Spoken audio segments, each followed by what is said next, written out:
welcome to my YouTube channel. My name is Alessandra Naradvari. I'm an author based in Nova Scotia, Canada. In my free time, I research the mystery of Oak Island and its legendary treasure. I bring you interviews with interesting people, fellow authors, Oak Island theorists, who think they can explain what happened on Oak Island centuries ago. In Season 8 of The Curse of Oak Island, we saw several artifacts which were found on the island and then dated to the 1600s. So that got me thinking about the 17th century, which is when Nova Scotia was called Acadia, and it was inhabited by French settlers who refer to themselves as Acadians. We know that they didn't stay because after 1755, they got deported by the British, and they were forcefully relocated to other parts of North America. Some of them ended up living in Louisiana, which was Spanish at the time. So I'll be exploring this chapter of Nova Scotia's history and speaking to author and lawyer Wilbur Stiles, who penned a very interesting book called Templars in Acadiana, Queen of Heaven edition.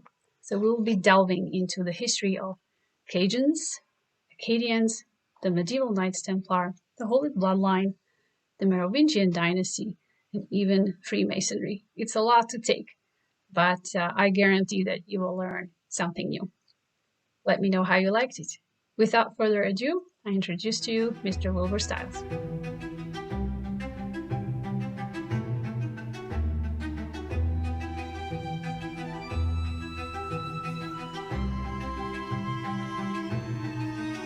Hello, Mr. Stiles.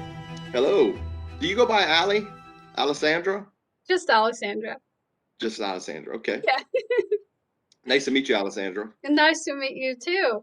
You know, I have been looking forward to this interview for quite some time. I actually wanted to talk to you several years ago when I first discovered your book. I have it with me. It's called Templars in Acadiana, and it's the Queen of Heaven edition. So it's the second edition. Do I understand correctly? Yes, that's correct. I wrote the first draft of the book and published it kind of rushedly because I was wanting to document what I was so excited about this information that I had uncovered.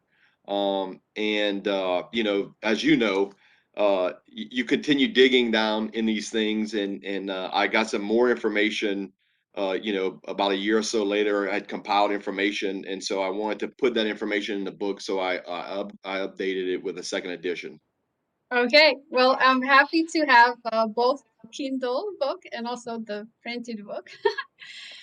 So, Bill, before we delve into your book, which is awesome, by the way, can you tell me who you are and what you do for a living? My name is Wilbur Lafayette Styles. I go by Bill. I'm an attorney in Louisiana. I grew up in St. Martinville, Louisiana, which is really I guess the birthplace of Acadiana. Is the place of the first Acadian settlement from Nova Scotia for the exiles. Both my mother's family and my father's family have a long history and ancestry going back into Acadiana and all the way back into France. And I'm actually the Chief Deputy Attorney General for the state of Louisiana. And so as a lawyer, I'm used to writing and researching, and so this is just kind of hobby for me over the years. And I actually published the book, ooh, probably around 7 years ago now, 7 or 8 years ago, I think. Well, I was very excited when I discovered it because I was researching Templars and Acadia and Oak Island, and I couldn't believe that somebody actually wrote this book about Templars and Acadians. I was like, yes, this is exactly what I'm looking for. So, what inspired you to write it? Well, I like you am interested in history, and I watch a lot of History Channel, and at the time, uh, who's the Hooked X guy? Scott Name Walter? escaped. Scott Walters had the America Unearthed series Mm-hmm. going on, and of course he part of that series was he has a theory that the Templars may have come to the United States of America, and they were trying to create a New Jerusalem. Um, and at about the same, those two things were going on at the same time, I guess, that the Da Vinci Code movie had come out, and they had this whole, theory in the Da Vinci Code, Holy Bloodline theory that's related to the Knights Templar.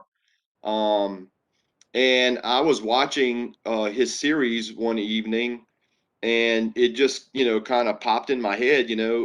He's claiming that these folks came to the New World, and that they were in Nova Scotia.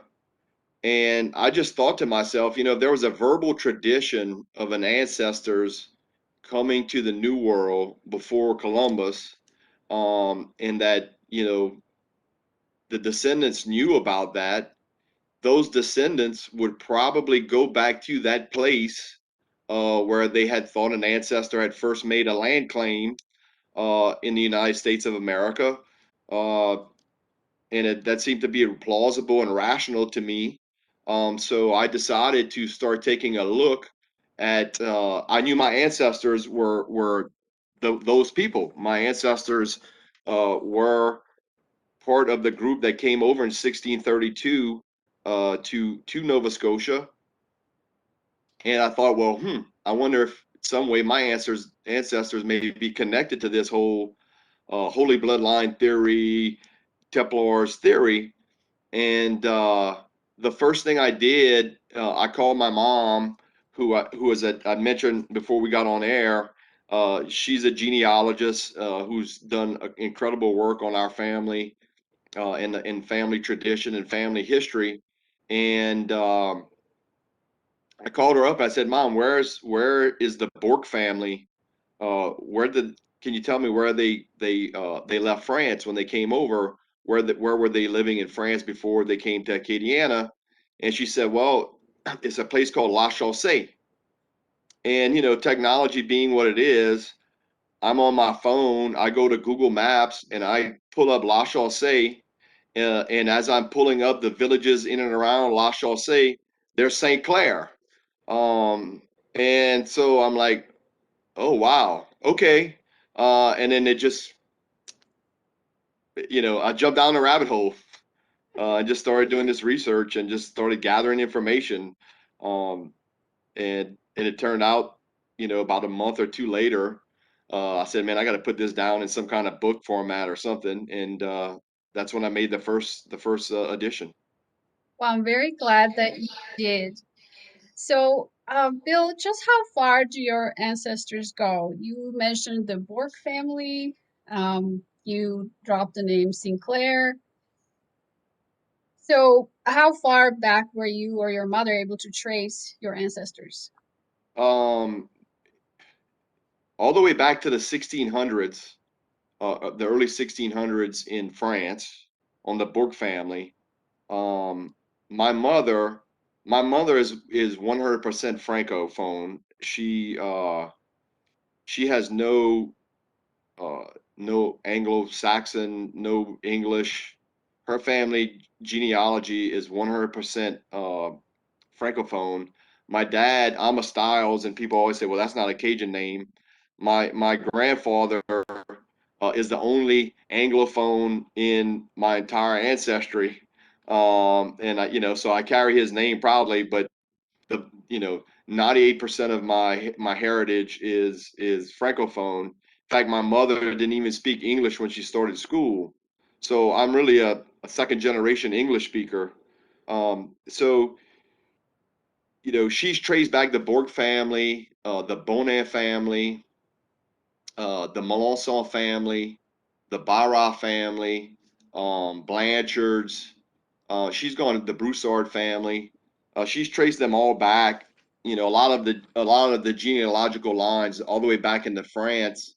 And in fact, you know, they say we're all grandchildren of Charlemagne. Um, that's true in my case because my mother was able to trace our ancestry back to aristocracy, and then once you trace your family's heritage to some aristocrat in France in the 1600s, it gets very easy to take that person and bring them back real far, because that group of people, their lineage was their rights, and their, basically their warrant and their license for ownership, and certain privileges. So they kept meticulous records. So in some aspects, you know, we've gone through different lines all the way back to the Normans, pre-Norman France. So pretty far ways back. Hmm. In your book, you mentioned that there was a very famous member of the Borg family, and he was Baldwin II, King of Jerusalem. Yes, yes. I can't. I have no proof that is the same Borg family. But they're both. He spelled his name with a Q, a C and a Q, and our family spells it the same. And I just think it's an interesting. There had to have been some relationship, in my opinion, either as our family being members of his estate, or his family's estate, or some connection. Hmm. But again, it's just another interesting one little point of light in this whole discussion, that, hey, look, here's the second king of Jerusalem, was in fact a Bork, and there's Borks all over Acadiana. On the Interestingly, also, I know for a fact that I'm related to Falk, uh, through actual genealogical lines. He was a grandfather. Uh, I'm not a direct male heir, but I am a direct descendant of him through a line. So it gets interesting once you get to a certain point. But I imagine it's nothing particular because, as I mentioned before, literally there's hundreds of thousands of people on Earth today that are probably direct descendants of folk and of these other people in history. But King Baldwin II important because he was the one who dealt with the Knights Templar. Am I right? Yes, that is correct. He was the first. He was the first, I guess, king or ruler to recognize them as an official order, and he was responsible for giving them the stables, um, outside of this Temple of Solomon as their headquarters. Right. Right. So you mentioned the idea of New Jerusalem that Acadians, or future Acadians, the families that left France in 1632, that they sailed to Nova Scotia with the goal to establish New Jerusalem. What is New Jerusalem, and how was it going to be different from what they had at home? Well, I don't know that they came to form, that would be the Templar history, right? I mean, so there's a theory out there, and it's not necessarily my theory, but the theory is that the Templars came here to discover, to create a New Jerusalem. And certainly, if you looking at it from an alternative history perspective, those families, that the area of France they came from, uh, were in Anjou, and Putois, and those families certainly would have had deep relations and ancestors that would have been Templars or Templar families. And the kings, Cardinal Richelieu, and the king sent over 300 elite men here to reclaim New France. And so that's the two different, I guess, the two different perspectives, right? One's perspective, the alternative history perspective, is that these people came, they were on a mission, they were believers in this holy bloodline, and they were coming to claim, a new world and a new Jerusalem. uh, and then I guess the accepted history is that they came on behalf of the King of France, and came here, to Nova Scotia to colonize uh, Canada for France. And so there's these two lines of history. I guess one of them is speculative, and is interesting, and there's clues, and there's whole narratives about what that may be, and then we have the what we think is the actual history. But that's the big question, right? was there some group of these people who had alternative motives and belonged to a secret society or alternative society that was trying to develop something here in the New World? Would that secret society consist of families that used to be Templar families centuries ago? Yes, I think that's kind of where I got uh, into this discussion, or what intrigued me is that this idea that you had a group of families, these Templar families, so to speak, and that these Templar families had an alternative religious belief system, much as as you've seen in the movie Dan Brown's book. And so there's a question, is there common threads between that group of people and what occurred and what is Acadian and Acadiana and Nova Scotia. And much of my book, the first few chapters of my book, I just kind of discuss what this alternative religious theory is, with the sacred feminine. And one of the things that just jumped out to me, growing up as a child, moving around Acadiana, I mean, you couldn't go anywhere in Acadiana. I mean, every other house has a Virgin Mary statue in front of the house. And I would suggest that there's probably not a people in the world that have as much a devotion to the Virgin Mary than the Acadian people. And so I just thought, well, could that be associated with a worship of the sacred feminine if I'm looking at this from an alternative point of view? Um, and I mean that the answer to that question is obvious, right? That it is a worship of a sacred feminine, and is there another context? And so that kind of got me, looking into this Templars and this Holy Bloodline families kind of ideology, and could I match it, or could I find clues within the narrative and the history of the Acadians? Mm-hmm. Um, and I think there's a lot of clues, and there's a lot of signs, and there's a lots of similarities in the symbols and the belief systems. So, Bill, how did the Holy Bloodline end up in France in the first place?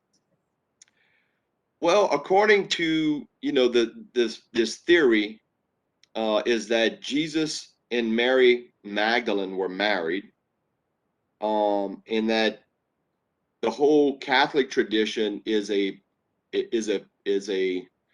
don't want to say a perversion, but it's a uh, I guess a corporatized version of what the actual belief system was, and that Mary survived. They had a child, and that child was brought over to Gaul, um, and there that child ultimately, or the descendants of that child, and was a female, ultimately uh, ended up engaged and married into the Merovingian dynasty, which goes all the way back to the 400s. Uh, and then so the Merovingians carry the holy blood of Jesus and Mary Magdalene.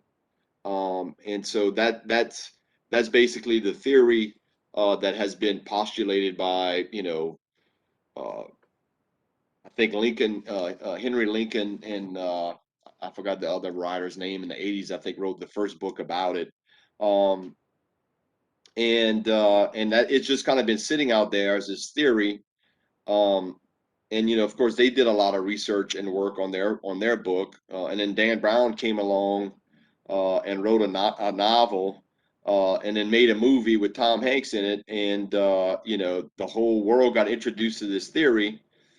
And supposedly, the Knights Templar were involved in that discovery. I think allegedly they would have found evidence of this in Jerusalem, and they extorted the church, for lack of a better term, into giving them the ability to create a banking system, which they absolutely did.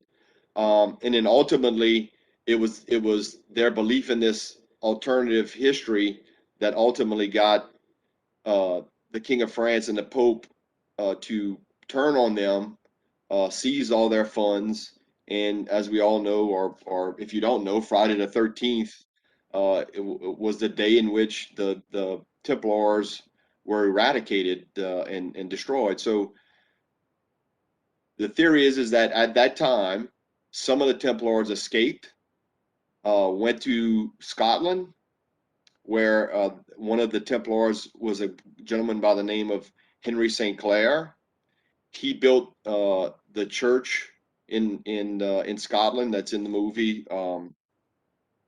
and ultimately he and a group of these Templars who had rescued much of the Templar treasure, which was supposedly vast, uh, came over into the New World, landed in Nova Scotia, and one of the Oak Island theories is that they buried it on Oak Island, and Rick and Marty Lagina are looking for it. That's true. As did a They former president and many other people, right? yes, Roosevelt, right, Yeah. right. If I may go back to the Merovingian dynasty, in Mm-hmm. your book you mention a princess of a Burgundian Clotilde. princess called Clotilde, right? Mm-hmm. Well, what Yeah. caught my eye was that she was a Burgundian princess. I Mm-hmm. hope I'm pronouncing it right. So there's an Yep. She area was a of Burgundian France called, princess. okay, called Burgundy or Mm-hmm. Burgundia. Well, did you know that the last Grand Master of the Knights Templar, that his name was Jacques Bourgondius de Molay? Mm-hmm. Yeah. Well, I did not know that. I knew it was Jacques Molay. I did not know his middle name was Burgundius. Yes, his middle name That, was Burgundius. So does yeah, that that's make him interesting. a Merovingian? Yep. Well, I mean, so the Burgundians were not actually not Merovingians. Um, and the Burgundians were a Germanic tribe that were in eastern and southeastern France. The Merovingians were more of a western northwestern France. The the the Merovingians were actually the name of their tribe. So the Burgundians are a tribe of Germanic people. The Merovingian tribe was the Franks, which is France's got its name from. And there were two types of Franks at the time that were kind of dominant in the culture. One was the riparian Franks, which riparian is Latin meaning the river Franks, what we believe to be the Franks that lived along the I think it was the Seine River and some other rivers north of the Seine Valley, and the Salian Franks who were the coastal Franks, because saline meaning salt. Um, and so interesting in Louisiana, it's common here to refer to the Cajuns as the saltwater Cajuns and the freshwater Cajuns, because we have two different groups, a lot of the same family names. That one group lives out in the marshes along the Gulf of Mexico, and the other along the rivers and bayous in southern Louisiana, and just by way of, I guess,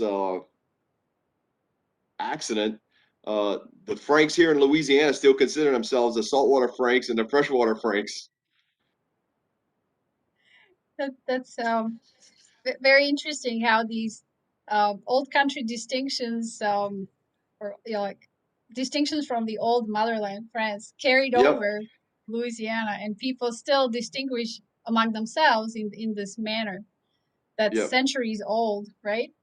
Oh, I mean, the riparian Franks and the Salian Franks go back to the Roman period uh, of Europe. And another interesting thing, which ties again to the Merovingians, um, there's a saint out there, Saint Medard, uh, or Medardus in his I guess his Roman name. Um, when I was a kid growing up in Louisiana, I think it's June 6th is St. Medard Day, if I'm correct. Um, every June 6th, all the old folks would talk about Samida, okay? And Samid, like it, you know, they say we speak real quickly here, and so Samidar is Saint is that's the French way of saying Saint Medard, which I didn't know as a kid, but I just knew that if it rained on Semida, that it would rain for 40 more days, or if the sun was shining on Semida, it would be 40 more days of sunshine. And as I was researching this book, I discovered that Saint Medard was around, I think, in the maybe 453, somewhere around the 450s, maybe. Very early period of the Franks, and he was a saint, and he was associated with the weather, and he was one of the first, I guess, evangelists to the Franks. And so it's interesting that, you know, across the Atlantic Ocean, across an ocean of time, that these people still carry the same cultural verbal tradition that goes back to the 400 AD, and it's just I'm just blown away by some of these things that it's still that something could be so ingrained in the culture, and you don't even realize you just reflexively do it because it's a tradition. And one of the things that Saint Medard created was the rosier, and every, I think, in May, in the village where he was the bishop, they would pick 12 girls to carry roses, and place them at the feet of the statue of the Virgin Mary, and have this day of worship that was about virgins and purity and the Virgin Mary.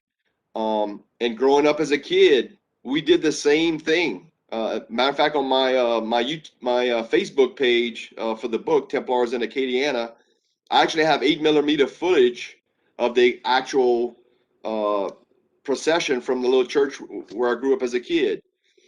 And so, again, these traditions that just pass over time by and that are held so deeply by a group of people, it's just amazing how I how I agree. Well, Cajun culture sounds embedded a culture can to be. be very Cajun culture sounds like it's very strong, and it has survived so many hardships, and maybe that's why it's so ingrained, because that's all the Yep, Acadians who were deported from Nova Scotia, that's all they had to hang on to once they landed on a new shore and had to establish a new home, because certainly. they were stripped of everything. All of their wealth stayed in Nova Scotia, right?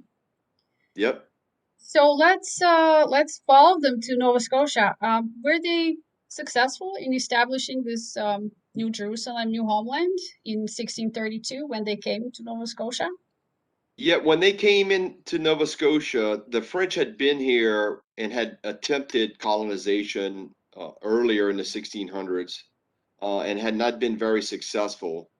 And so they came in 1632 and began building the infrastructure of a successful colony. And there was a second wave, I believe, in the 1640s, they brought women, obviously started coming over once they kind of made camp and I guess solidified the colony and their sustenance in Nova Scotia. And so they were very successful. In the next probably 100 years, they had probably one of the most wealthy colonies in North America. Of course, there's abundant fisheries off the coast of Nova Scotia. They were able to farm the land and make it very productive. They had very good cattlemen to this day. Uh, the cattle culture in South Louisiana is pretty strong in certain families that go all the way back to Nova Scotia. The same families that were cattlemen there. So yeah, they were very successful, and in a very troubling environment because as you're aware, Nova Scotia was right on the split between England and France, and so there was constant war. Every time there was a war in Europe, there would be a kind of like a mini war in Acadiana between the British, who were everybody was trying to keep control of the St. Lawrence River, because that was the main water body that allowed you to go into the interior of North America. And so they did it in some pretty brutal circumstances at times. Hmm. Your book mentioned that the place names in Nova Scotia and other parts of Canada are reminiscent of the Holy Bloodline. Can you tell me what they are? Yeah, I kind of did the same thing when I looked at my mother's family's homeland, and I'm gonna make a reference here to the book, just to make sure I get this right.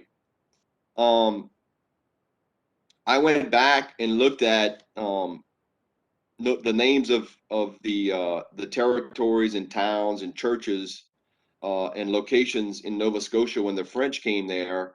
And one of the if you're familiar with the Holy Bloodline theory, it's a royal family, the royal blood of Jesus and Mary Magdalene, in that the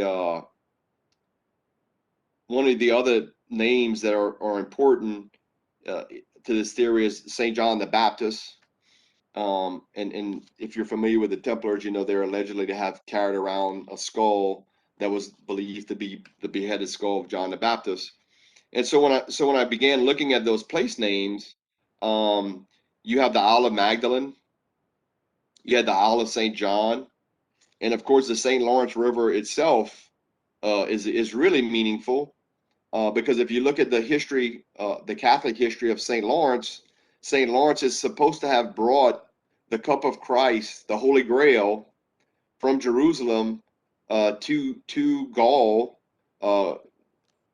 We believe the territory of Spain, but that was all considered, Gaelic Iberia and uh, Gaelic territories. And so you have the guy that brought the Holy Grail to Europe. He's the name of the river body that Mary Magdalene and Saint John are the islands out in front of it. And so, just those three names right there automatically just right connect or plug right into the Holy Bloodline theory. And I thought that was interesting. And then I went and looked at the churches uh, that were formed in that settlement or that colony in those times. And I think out of the 21 churches I was able to take a look at, practically all of them you can make an argument, had some connection to either St. John, Mary Magdalene, or the royal family of Jesus and Mary. And so it was there. Those signs or those names, if you wanted to look at it from this alternative perspective, you certainly could see signs if you were a person that would have been initiated in this Holy Bloodline family and this ideology. Right. You also wrote that one of the um, founders of Acadia, let's say, or organizers of this expedition in 1632, his name was Isaac de Razilly. Yes, So Razilly, he himself was a member of the Knights of Malta or Knights of Saint St. John, John. who Yes, at one point in time absorbed the surviving Templars. yes. It is believed that when the Templars were disbanded, of course, they were arrested in France. They weren't really arrested in other nations. They weren't arrested in England. They weren't arrested in Spain. They weren't arrested in the I guess Outremer or the Mediterranean nations of the West.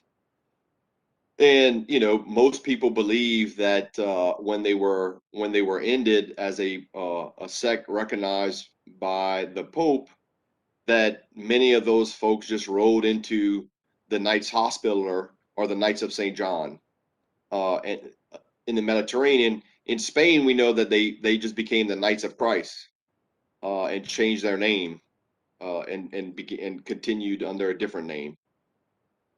What do you think the Order of St. John or the Knights of Malta wanted with Canada? What was their objective here? Well, I mean, I think most members of the royal families or the aristocracy, I say most members. There were a lot of members of the French aristocracy who were Knights of St. John. De Rizzoli certainly was one of them. He was also a relative of Cardinal Richelieu. Um, and his De Rizzoli's family, as was Richelieu's family, owned estates where my ancestors lived in that area of France, and so it's easy to see why they were recruited to go across. They were the families that probably worked his estates. I think they were at the time they weren't aristocracy, but they were called seigneur. They were I guess like sirs. They were probably the landed class, the merchant class, the engineering class, and so they did have certain rights and privileges. Um, and so that's the group of people that he took across. It certainly may lead you to believe that his family had been connected with the Templars, and that maybe even Richelieu's family had been connected to the Templars. Um, but it's just another one of those facts that coincidentally, and you start looking at these things as coincidences, right? And you say, okay, well, coincidentally, the guy that came over in 1632, he was a Knight of St. John. He led the expedition, and coincidentally, they came from an area where one of the towns is St. Clair, and coincidentally, you just keep adding these coincidences together, and you're like, well, maybe there is something going on here. Mhm. I read somewhere a long time ago that the Knights of St. John wanted to purchase Canada from the King of France at one point in time. They had the money, so if they had been successful, they would have set up Canada as their own state or their own country. And that, by the way, was what Templars wanted back in the 1300s, but it didn't fly. Right. So Hospitallers tried to do it again in the New World in Quebec, and they actually, I believe, they were the ones who built the citadel in Quebec City, and you can actually see a Hospitaller cross on an old building in the historical downtown in Quebec City still. But they were not successful. The King of France did not sell Canada to the Hospitallers, but they wielded a great influence, and they were kind of at odds with the folks in Montreal. So Quebec City versus Montreal, there was some animosity there and some power struggles. But yes, I find it interesting that the Razili was Hospitaller. Yeah, So he did, and there was a they did have a base in Nova Scotia as well. They did have a fortification and a base of operations out of Nova Scotia as well. Did the Knights of St. John? That's also a fact. So again, it's just one of these pieces to the puzzle. And depending on what you choose to believe, uh, again, we go back to this duality of signs and symbols. Um, you know, because we know the Cajun people, they came from France. We know at the time was probably the most Catholic nation uh, in the world. We know these people were devout Catholics. So there's really no reason for us to latch on to an alternative history because there's an explanation. That's the obvious explanation. But then on the other hand, we also know that there have been, and there are, these secret societies. You have the Freemasons, you have, other groups, and certainly those groups may have some belief systems, and it's possible. Is it possible that within that Catholic kind of tradition that there was a group such as the Templars that had an alternative view and they carried this view on and these are the signs of it? Yeah, that you could believe that too. I mean, that's plausible. Does that mean that all the Catholics are or following some, secret society tradition. No, I don't think it means that at all. Because like most secret societies, people, the majority of people aren't in them. Uh, uh, you know, so the majority of people are involved in the, I guess, the out front, or the forward facing belief system, and it's those few in the bag that have maybe some power or authority that are kind of manipulating and moving, but they're allegedly the folks that have the alternative belief, Mhm. or at least that's what all these theories suggest. So it's just interesting that, again, there's this deep connection between the Cajun people, the Merovingians, the Knights Templar, Nova Scotia, and there's just a thread. There's just a common thread that just runs right through all of it, and What and that's what happened? I'm trying to point out in my book. Right, and you do a great job, by the way. What happened in 1755 in Acadia, in Nova Scotia? Well, that was I think the beginning of the French and Indian War, the 7 Years' War. Um, Obviously, Nova Scotia at the time was controlled by the French. The French ultimately, I don't want to say lose the 7 Years' War, because it was kind of a, you have to look at it in the context of North America was the outlier. The actual war was going on in Europe, and as all European wars end with a treaty, and the parties, trade and either give up something or get something. And in this case, Nova Scotia was ultimately ceded over to the British. I think the Spanish at that time ceded Florida to the British, and I think the French ceded Louisiana to the Spanish. So there was a change of hands of these territories. The British came into Nova Scotia, which they had had their eye on for quite some time, and found these people that were devout Catholics, and really devout, you know, French folks. And at the time, the English, of course, were not Catholic. They were Protestant, and there was a long history of Catholic and Protestant animosity in England and across Europe. Um, and these people were given an option: either give up the Catholic faith, and swear allegiance to the crown of England, which meant you also had to, I guess, swear that the King of England was also the head of your church. And these people refused, and there were some, there was a minor rebellion, of which the Acadians lost, and the British at gunpoint and bayonet point rounded them up, took their lands, burned their churches, and put them on boats and just sent them off in like sticks into the wind, really, without provisions, without, in many cases, without plans of going anywhere. And these people, we call it the Grand Arrangement. It's kind of the Cajun diaspora. Uh, Another analysis, you could look at is, the way that the Cherokee were treated in the Trail of Tears in the United States of America. Um, and we were sent off, and to some went back to France, some went to England, some ended up in England, some of them went down the coast, ended up in Boston. Some of them ended up along the Atlantic seaboard, found refuge in South Carolina. There's a small Cajun community in South Carolina to this day. Some of them ended up in the Caribbean, on in French territories or English territories there.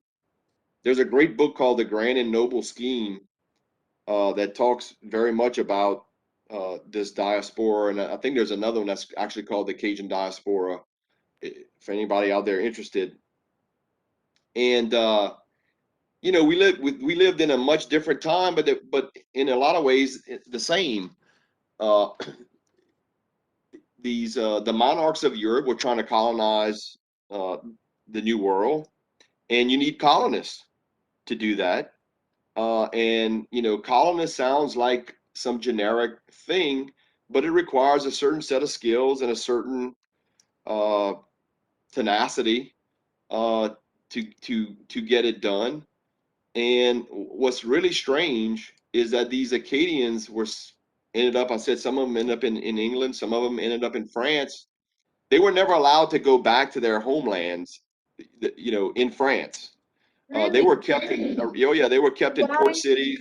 Why were they not allowed to go back home? Well, because this was 150 years later. They left in 1632. It's 120 years later. Their homelands, the land had passed to other families, and so they were left in ports. The King of France, particularly, gave them a stipend because they were seigneurs.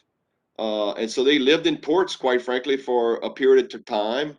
Nobody really wanted them because they were coming from the New World. Um, their dialect of French had actually changed, you know, linguistically, and but they were all these monarchs were looking for colonists, and I mean, the Cajuns ended up in the Falkland Islands at one point in time. Some Cajun families. The British, offered them to make existence in the Falkland Islands. They went to French Guiana. They went to all over in the Caribbean. And matter of fact, the French even tried to create. At the time, the French population was on a downturn. People weren't having as many children, and they thought, "Wow, these Acadians, they have 18 kids. They have 12 kids. I mean, they are like the perfect colonists." Um, and they even sent cages into a certain area of France that they were trying to repopulate because of all the wars and the collapse in the population, because they understood that economics is demographics. And so it's just an interesting story of how they were sent just all over the world by the different monarchs to try and create colonies, and then ultimately ended up in South Louisiana. That in waves of migration, they left those places, kept in touch with their families. To this day, I think it's almost like a miracle, because there wasn't some Cajun hotline where you could go on a phone, or how these people kept in communication with each other. That family members in Boston were talking to family members in Louisiana, that were talking to family members in Europe and in the Caribbean, and they end up here and they just come in, 3 or 4 waves of migration into Louisiana, and we end up with a place in Louisiana called Acadiana, where much of the names are the same that you would have seen on the roster when they came over in 1632. Um, and didn't much change. This area of Louisiana was really unknown to the rest of America up until oil was discovered in the 1930s and 40s here. It was a very, very closed community, to the extent that they didn't speak English. Wow. Well, to me, that's how strong that culture was and how precious it was to them, because they could have adopted the broader American culture, but instead they stuck to their own. So it was very Yep. important to them.